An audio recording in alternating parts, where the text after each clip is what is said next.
오늘도 주님과 동행하는 은혜의 하루가 되시기 바라겠습니다. 오늘 말씀은 로마서 5장 1절에서 3절 말씀입니다.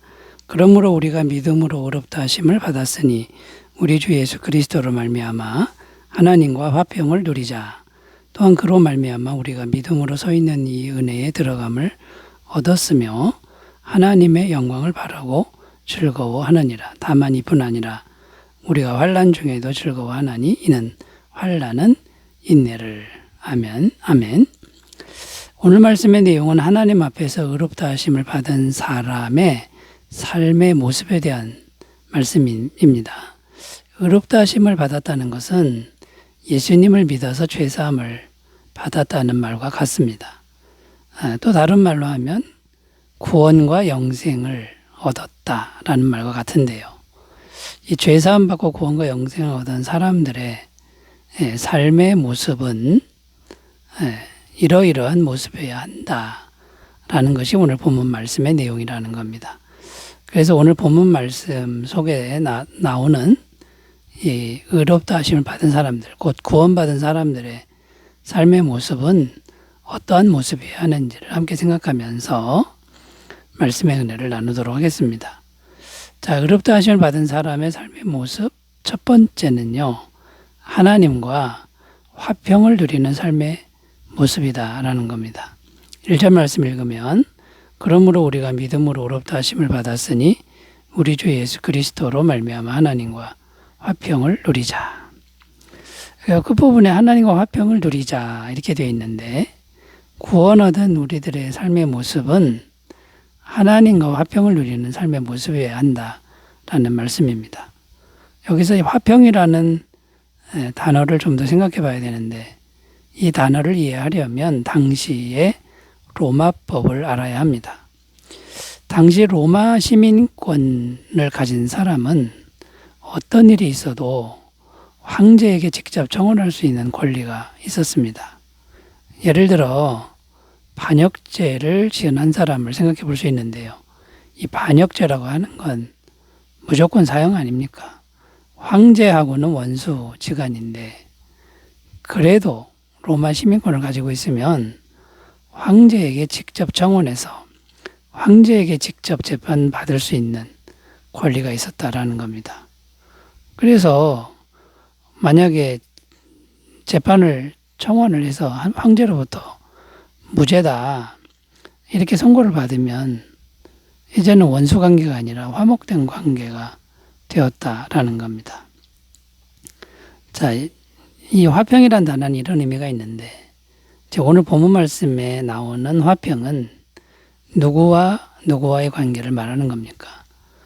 우리와 하나님과의 관계를 말하고 있다라는 겁니다.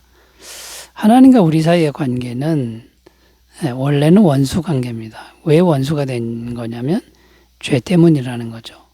하나님은 죄를 도무지 용납하지 않으시는 분이다라는 거고 하나님 편에서 죄인은 원수다라는 겁니다. 반역죄라는 겁니다.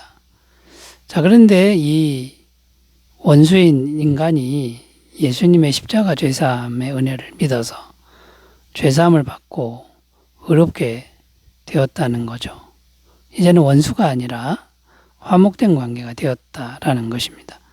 에베소 2장 13절 15절 이제는 전에 멀리 있던 너희가 그리스도 예수 안에서 그리스도의 피로 가까워졌느니라.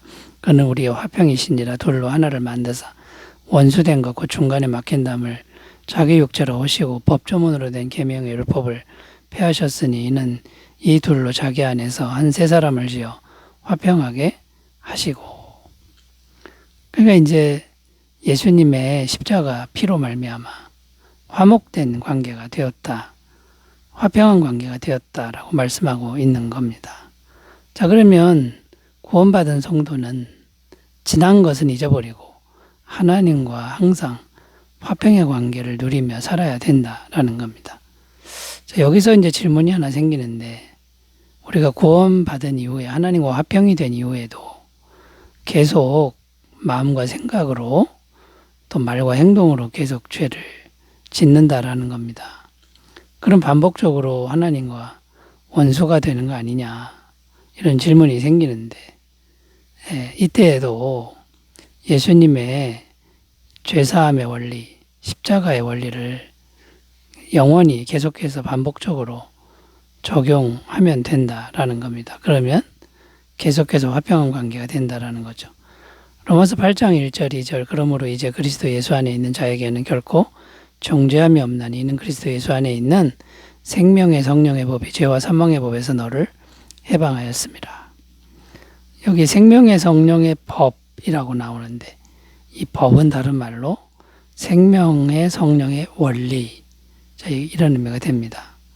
예수님을 믿어 죄사함을 받는 원리를 반복적으로 계속 적용하면 된다라는 그런 말씀이 되는 겁니다.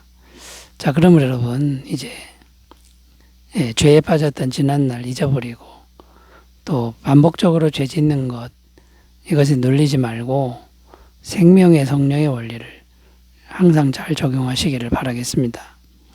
자, 두 번째로 가보겠습니다. 어렵다 하심을 받은 사람의 삶의 모습은 어떠해야 할까요? 두 번째는 하나님의 영광을 바라고 즐거워하는 삶의 모습이다 라는 겁니다. 자, 2절 말씀 읽겠습니다. 또한 그로 말미암아 우리가 믿음으로서 있는 이 은혜에 들어감을 얻었으며 하나님의 영광을 바라고 즐거워하느니라. 끝부분에 보면 하나님의 영광을 바라고 즐거워하느니라 이렇게 기록하는데 하나님의 영광이라는 게 이제 무엇입니까? 하나님의 영광은 하나님 자신과 또 그분에게 속해 있는 모든 것들, 그러니까 천국에 있는 모든 것, 영원한 것들을 의미합니다. 그러니까 하나님 자신, 하나님의 성품, 하나님의 은혜, 하나님의 나라, 그 다음에 하나님의 능력, 성령 하나님, 뭐 이런 것들입니다. 자, 근데 구원 얻은 성도의 소망에 관한 말씀이라는 거죠. 하나님의 영광을 바라고 즐거워한다. 이거는 성도의 소망에 관한 건데 이 성도의 소망이 바로 하나님의 영광이라는 겁니다. 그래서 그 영광을 바라고 즐거워한다. 이것은 반드시 앞으로 이루어질 것이기 때문에 하나님의 그 영광을 바라고 즐거워하는 삶이다라는 겁니다. 베드로전서 1장 3절 우리 주 예수 그리스도의 아버지 하나님을 찬송하리로다. 그의 많으신 긍휼대로 예수 그리스도를 죽은 자 가운데서 부활하게 하심으로 말미암아 우리를 거듭나게 하사 산 소망이 있게 하시며, 여기 산 소망이라고 표현되어 있는데 살아있는 소망 이런 의미죠. 그러니까 생명이 보장하는 소망. 그러니까 생명이라고 하는 건 영생의 하나님인데 영원한 생명이 보증하시는 소망이다. 즉 반드시 이루어질 소망이다라는 겁니다. 이게 미래적 차원의 소망이 되는 것이죠. 우리가 나중에 천국에 가면 그때 반드시 이루어질 그런 소망이다. 이런 의미가 되는 거고요. 또 현재적 차원의 소망도 되는데요. 우리가 천국에 가진 않았지만 성령님이 우리 안에 임하시는 일로 이 소망을 경험하게 된다라는 거죠. 성령님은 천국에 속한 분이죠. 하나님의 영이신 분이 우리 안에 들어오니까 우리가 죽어서 천국에 가진 않았지만 천국의 것을 미리 경험하게 된다라는 겁니다. 그래서 이 천국의 소망을 바라고 즐거워하는 삶은 이 땅에서 성령을 통해 이루어진다라는 것인데, 첫 번째는 하나님의 능력입니다. 사도행전 2장 43절 사람마다 두려워하는데 사도들로 말미암아 기사와 표적이 많이 나타나니, 이 기사와 표적이 말하자면 천국의 능력이 성령을 통해 나타나는 것이다 라는 거고요. 갈라디아서 5장 22절 23절 오직 성령의 열매는 사랑과 희락과 화평과 오래 참음과 자비와 양성과 충성과 온유와 절제니 같은 것을 금지할 법이 없느니라. 이 성령의 열매는 하나님의 성품입니다.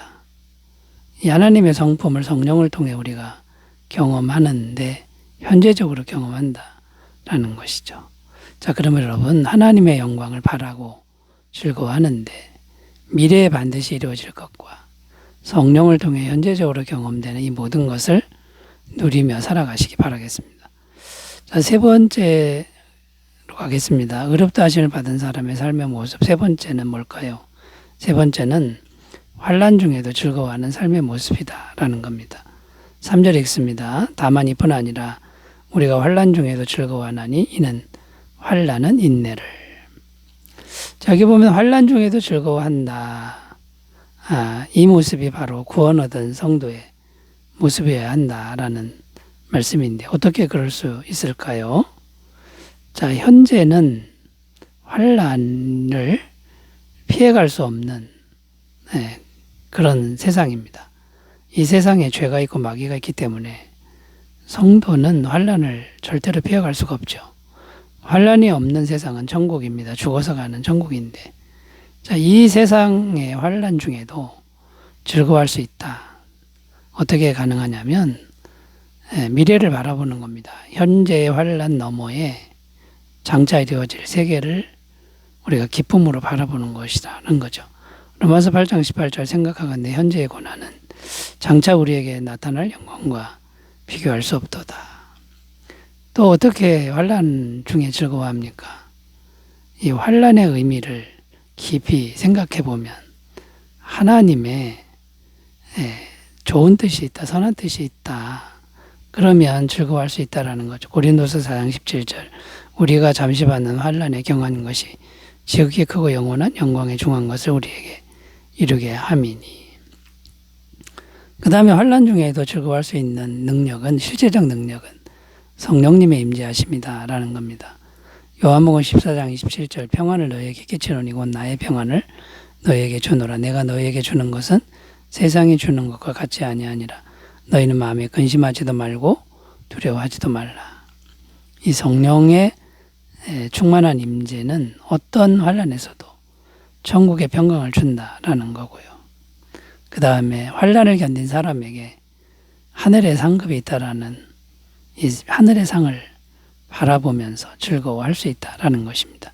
마태복음 5장 11절 12절 나로 말미암아 너희를 욕하고 박해하고 거짓으로 너희를 거슬러 모든 악한 말을 할 때에는 너희에게 복이 있나니 기뻐하고 즐거워하라. 하늘에서 너희 상이 큼이라. 너희 전에 있던 선지자들도 이같이 박해하였느니라. 자, 구원받은 성도의 아름다운 모습, 이 모습을 잘 가꾸시기를 바라겠습니다. 기도합니다.